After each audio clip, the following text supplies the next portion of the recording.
दोस्तों, आज मुझे एक ऐसी हॉरर फिल्म मिली है जिससे मुझे भी डर लग गया, और वो है हाल ही में रिलीज हुई लाइट्स आउट। सिर्फ कुछ लाख के बजट में बनी इस फिल्म ने रिलीज होते ही दुनिया भर में करोड़ों की कमाई कर ली और इसे सबसे ज्यादा कमाई करने वाली हॉरर फिल्मों में से एक माना जाता है। कहानी एक फैक्ट्री में शुरू होती है, जहां एक दिन बॉस को अपने बेटे मैक्स का एक इमरजेंसी फोन आता है। मैक्स बहुत डरी हुई आवाज में बताता है कि माँ इस समय बेडरूम में खुद से बातें कर रही है और वो देखने में बहुत डरावनी और अजीब लग रही है। बॉस ये सुनकर तुरंत समझ जाता है कि बात सीरियस है। वो मैक्स से कहता है कि वो जल्द ही घर पहुंचेगा और साथ ही दराज से फाइलों से भरा एक बॉक्स निकालता है। उसमें उसकी पत्नी के एक मेंटल हॉस्पिटल में इलाज के रिकॉर्ड रखे हुए थे। जब बॉस उन रिकॉर्ड्स को ध्यान से देख रहा था, तभी एक खौफनाक घटना वहाँ काम करने वाली रोज के साथ घट रही थी। क्योंकि आधी रात हो चुकी थी, इसलिए रोज अपना सामान पैक करके घर जाने की तैयारी कर रही थी। जैसे ही उसने कमरे की लाइट बंद की, सामने वाले दरवाजे पर अचानक एक अजीब सा साया दिखाई दिया। डरी हुई रोज ने फिर से लाइट ऑन की, लेकिन अजीब बात ये थी कि लाइट जलते ही वो साया तुरंत गायब हो गया। ऐसे ही कई बार लाइट चालू और बंद करने के बाद घबराई हुई रोज भागकर बॉस के ऑफिस में गई ताकि उसे बता सके कि फैक्ट्री में कुछ तो गड़बड़ है। लेकिन बॉस फोन पर इतना बिजी था कि उसने रोज की बात पर बिल्कुल ध्यान नहीं दिया। थोड़ी देर बाद बॉस ने भी अपना सामान समेटा और वहाँ से निकलने लगा, लेकिन वो अभी ज्यादा दूर नहीं गया था कि तभी उसके पीछे से एक बहुत ही चुभने वाली रगड़ने की आवाज आई। जब उसने हैरानी से पीछे मुड़कर देखा, बॉस बॉस बॉस इस नजारे से बुरी तरह डर गया और बिना पीछे देखे सीधे मेन गेट की तरफ भागा। लेकिन उसने बिल्कुल नहीं सोचा था कि पलक झपकते ही वो साया उसका पीछा करते हुए आ जाएगा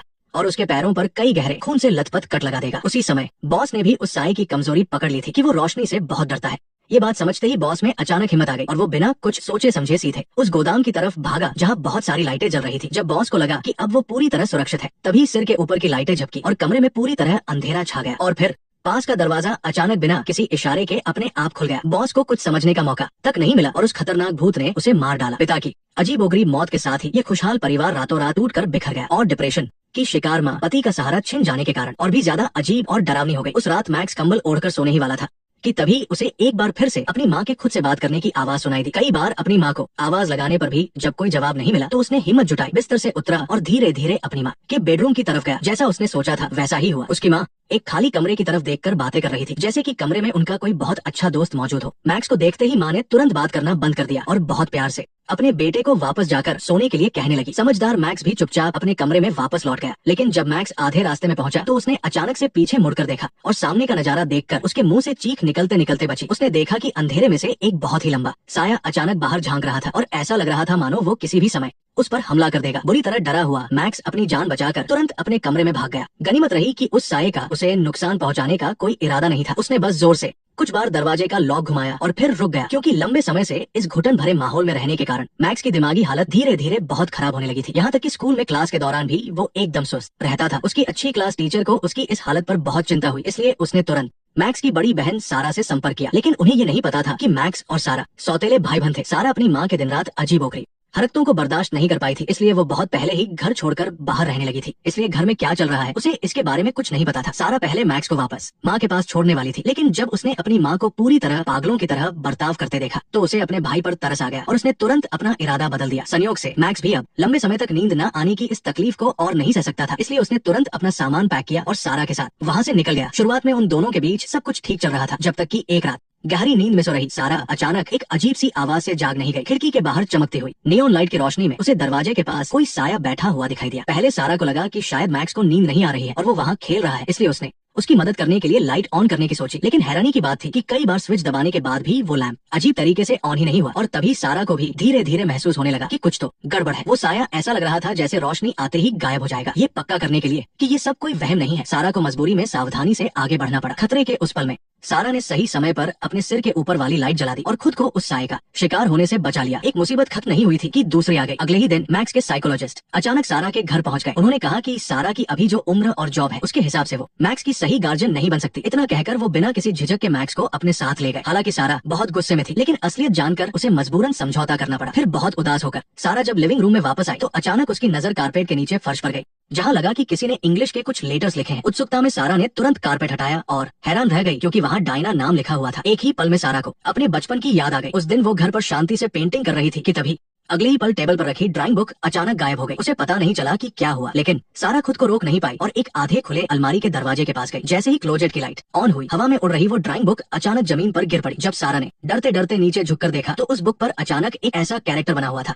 जिसके पास डायना लिखा था और उसके बगल में बने पिता के चेहरे को उसने बड़ी बेरमी से काले रंग से रंग दिया था। उसी पल सारा समझ गई कि ये सब कोई इत्तेफाक नहीं है। डायना नाम का वो डरावना साया इस वक्त मैक्स की जान के लिए बहुत बड़ा खतरा बन सकता है। ये सोचते ही सारा ने एक पल की भी देरी नहीं की और अपने बॉयफ्रेंड जॉन के साथ अपनी माँ के घर वापस आ गई। वहाँ उसने डायना के बारे में बहुत सारी जानकारी खोजी और उसे पता चला कि उसकी माँ और डायना का इलाज एक ही मेंटल हॉस्पिटल में हुआ था। वो दोनों बहुत अच्छी दोस्त भी थी। उसके बाद सारा को फाइलों के एक डिब्बे में से एक कैसेट टेप मिला। उसमें मेंटल हॉस्पिटल में डायना के साथ हुए सारे हादसों का रिकॉर्ड था। असल में डायना को एक बहुत ही रेयर स्किन डिसीज थी, जिसकी सबसे बड़ी दिक्कत ये थी कि वो तेज रोशनी को बर्दाश्त नहीं कर सकती थी। लेकिन उस समय मेंटल हॉस्पिटल वाले मरीजों को इंसान ही नहीं समझते थे। निर्दयी अस्पताल वालों ने डायना को सीधा अपना एक्सपेरिमेंट बना लिया और बहुत ही बेरहमी से उसके इलाज के लिए हाई पावर वाले झटके दिए। और उनके इस जंगली तरीके की वजह से डायना कुर्सी पर ही तड़प तड़प कर मर गई। इसके बाद सारा वापस अपने पुराने बेडरूम में आई। वहाँ उसे अचानक बचपन में बनाई हुई वो फैमिली फोटो मिल गई। जैसे ही सारा बचपन की यादों में खोई, तभी अचानक कमरे का दरवाजा अपने आप बंद हो गया। फिर एक भारी सी आवाज उसके कानों में गूंजी, जैसे नर्क से कोई शैतान लगातार सारा को चेतावनी दे रहा हो। शुक्र है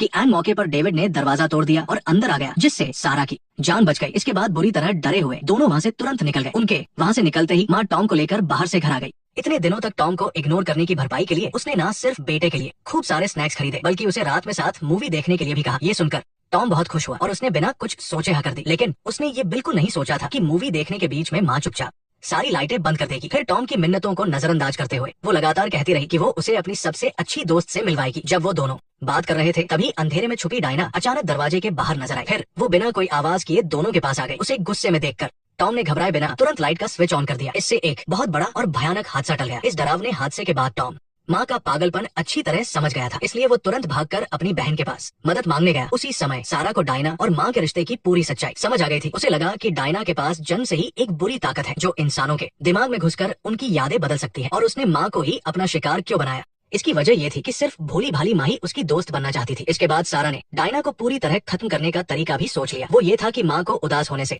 रोकना होगा। जाहिर है उसके इस अंदाजे ने डायना की कमजोर नस को दबा दिया था। गुस्से में पागल डायना बिना कुछ सोचे समझे कमरे में आ गई और उसने टॉम को सीधे अंधेरे बिस्तर के नीचे खींचने की कोशिश की। खुशकिस्मती से सारा ने फुर्ती दिखाई और पूरी ताकत लगाकर टॉम की जान बचा ली। इसके बाद वो सब तुरंत माँ के घर पहुंचे। वहाँ थोड़ी देर बात करने के बाद ही पागल हो चुकी माँ ने अचानक सब पर गुस्सा करना शुरू कर दिया। इसकी वजह ये थी कि सारा ने उसे डायना की मौत का सच बता दिया था। सच को न मानने वाली माँ ने सारा को बहुत बुरा भला कहा और फिर गुस्से में अपने कमरे में वापस चली गई। शुक्र है कि उन सबको पहले से ही इसके लिए तैयार थे। वो बिल्कुल निराश नहीं हुए, बल्कि पूरी हिम्मत से डायना पर पलटवार करने की तैयारी करने लगे। तीनों ने मिलकर एक एक करके सारे स्विच पर टेप लगा दी। साथ ही उन्होंने नए बल्ब और एक्स्ट्रा मोमबत्तियां भी खरीद ली ताकि वो डायना को अंधेरे में आने से रोक सके। लेकिन अफसोस रात भर मेहनत करने के बाद भी उन लोगों ने डायना की ताकत और जिद को कम आंका था। रात होते ही रोशनी से जगमगाता वो घर अचानक घने अंधेरे में डूब गया। नींद से जागी सारा तुरंत समझ गई कि ये डायना का ही काम है, इसलिए वो तुरंत एक टॉर्च लेकर बेसमेंट में मेन स्विच चेक करने गई। इसी बीच टॉम भी अचानक नींद से उठ गया। पूरे घर में खुद को अकेला पाकर वो बहुत डर गया। मजबूरी में उसने टेबल से मोमबत्ती उठाई और डरते डरते बाहर सारा को ढूंढने लगा। लेकिन घबराहट में जैसे ही वो खाली गलियारे में पहुंचा, तभी उसके सामने एक भयानक नजारा आ गया। घबराहट में टॉम अपनी जान बचाकर बेसमेंट की तरफ भागा और वहाँ वो लाइट ठीक कर रही सारा से जा टकराया। इससे पहले कि वो अपनी जान बचने की खुशी मना पाता, दरवाजे पर अचानक डायना की परछाई आ गई और बिना मौका दिए उसने कमरा बाहर से लॉक कर दिया। जाल में फंसने का एहसास होते ही सारा जोर जोर से अपने बॉयफ्रेंड डेविड को बुलाने लगी। सारा की मदद की पुकार सुनकर डेविड तुरंत वहाँ आ गया। जब डेविड अपने हाथ की टॉर्च से जोर जोर से दरवाजा पीट रहा था, तभी डायना की परछाई अचानक उसके पीछे आ गई। उसने बिना कोई रहम खाए डेविड को पकड़ लिया और उसे बुरी तरह पीटने लगी। ये देखकर कि वो अब मरने ही वाला है, डेविड ने दिमाग चलाया और तुरंत रिमोट से अपनी गाड़ी की लाइट ऑन कर दी। इससे डायना की बुरी आत्मा वहाँ से भाग गई। बुरी तरह डरा हुआ डेविड बिना रुके गाड़ी लेकर वहाँ से भाग गया। बेसमेंट में फंसी सारा ने जब ये आवाज सुनी तो हालांकि उसे यकीन नहीं हुआ कि उसका बॉयफ्रेंड इतना डरपोक निकलेगा, लेकिन इस समय अपनी जान खुद बचाने के सिवा कोई और रास्ता नहीं था। बचने की गहरी तड़प के साथ सारा और टॉम भागकर स्टडी रूम में गए। फिर सारा ने आग जलाने वाली जगह में आग लगा दी ताकि उस तेज रोशनी से डायना उनके पास न आ सके। उसके बाद उसने टॉम से एक यूवी लाइट ली और संभल कर बेसमेंट में इस मुश्किल से बाहर निकलने का रास्ता खोजने लगी। यूवी लाइट की रोशनी में सारा ने बेसमेंट के अंदर कई ऐसे सुराग देखे जो आम आंखों से नहीं दिखते थे। वो सब डायना के नफरत से भरे शिकायती मैसेज थे। जब वो डर को दबाकर आगे बढ़ ही रही थी, तभी बुरी तरह डरी हुई सारा तुरंत बाहर की तरफ भागने लगी। लेकिन अभी वो कुछ ही कदम चली थी कि शेल्फ के पीछे से एक खौफनाक और नुकीला हाथ बाहर आ गया। शुक्र है कि उस खतरे के वक्त सारा ने यूवी लाइट की रोशनी तेज कर दी, जिससे डायना का हाथ जलने लगा और उसमें से धुआं उठने लगा। ये देखकर सारा तुरंत टॉम के पास वापस भागी और घबराते हुए उसे बताया कि डायना से लड़ने के लिए इस यूवी लाइट का इस्तेमाल हथियार की तरह कर सकते हैं। उसी समय डेविड भारी पुलिस फोर्स के साथ वापस वहाँ आ गया। लेकिन अफसोस कि पुलिस का सामना इस बार एक बहुत ही खतरनाक और भयानक आत्मा से था। बंदूकों से भी उस आत्मा को कोई नुकसान नहीं हो रहा था। कुछ ही सेकंड्स के अंदर मदद करने आए सारे पुलिस वाले एक एक करके डायना के हाथों बेदर्दी से मारे गए। यहाँ तक कि सारा, जिसे डायना की कमजोरी पता थी, वो भी डायना के अचानक और लगातार होने वाले हमलों के सामने जल्द ही हारने लगी। जब सब कुछ खत्म होने वाला था, तभी माँ अचानक हाथ में बंदूक लिए पीछे से आ गई। दरअसल इतना सब कुछ होने के बाद माँ का भटका हुआ दिमाग धीरे धीरे सही होने लगा था। वो अच्छी तरह समझ गई थी कि वो दुनिया में सबसे ज्यादा अपने बच्चों से प्यार करती है, इसलिए डायना जैसे दरिंदे से उनकी जान बचाने के लिए उसने बिना सोचे बंदूक को अपने सिर पर रख लिया, क्योंकि डायना उसी के दिमाग की एक उपज थी। जब तक उसके खुद के दिल की धड़कन बंद नहीं होगी, डायना खत्म नहीं हो सकती। डर से कांपती हुई डायना चीखते हुए उसे रोकने के लिए भागी, लेकिन एक जोरदार गोली की आवाज के साथ डायना का शरीर पल भर में राख के ढेर में बदल गया। कहानी के आखिर में मौत के मुंह से बचे उन तीनों ने अपनी बची हुई जिंदगी को खुशी से जीने का फैसला किया और फिर एक दूसरे का सहारा बनकर उन्होंने एक नई और खुशहाल जिंदगी की शुरुआत की। और यहीं पर फिल्म खत्म हो जाती है।